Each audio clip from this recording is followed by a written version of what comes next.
দুদফা বন্যায় গাইবান্ধায় ব্যাপক ক্ষতি হয়েছে। বিশেষ করে ব্রহ্মপুত্রের তীরবর্তী সদর ও ফুলছড়ি উপজেলার অন্তত ৩ শতাধিক ঘরবাড়ি সম্পূর্ণ বিধ্বস্ত হয়েছে। খুঁটি ভেঙে অনেকের ঘরবাড়ি চাপা পড়েছে। ঘরবাড়ি মেরামত সহ ঘুরে দাঁড়াতে সরকারি সহায়তার দাবি জানান ক্ষতিগ্রস্তরা।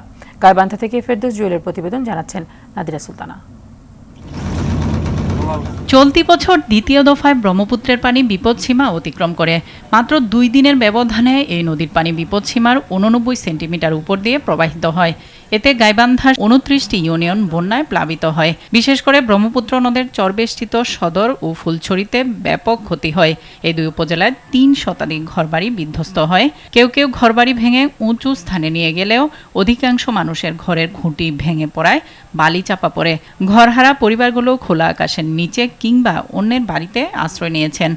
হঠাৎ করে স্রোত বেশি হয়, আমরা ঘর বাড়ি রক্ষা করতে পারিনি এবং স্রোতের কারণে ওখানে লোকও যেতে পারিনি। যদিও লোক গেছি, স্রোতের কারণে পায়ের নিচ থেকে মাটি সরিয়ে গেছে। এখানে মনে হয় 50 জন, এই 7টা মানে 50 গেড়ে আসলো।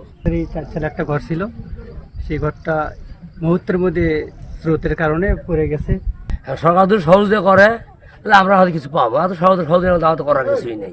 এদিকে ক্ষতিগ্রস্ত পরিবারের তালিকা করে ঢেউটিন বরাদ্দ চেয়ে মন্ত্রণালয়ে পাঠানো হয়েছে। বন্যায় ক্ষতিগ্রস্ত যে পরিবারগুলো আছে আমরা তাদের তালিকা করেছি, তাদের জন্য আমরা টিন বরাদ্দ রাখছি এবং বরাদ্দের জন্য চেয়েছি। আমরা টিন পেয়ে গেলে আমাদের ক্ষতিগ্রস্ত পরিবারের মাঝে টিন বিতরণ করব। বন্যায় ক্ষতিগ্রস্তদের পুনর্বাসনে দ্রুত পদক্ষেপ নেওয়ার দাবি স্থানীয়দের। নাদিরা সুলতানা, RTV।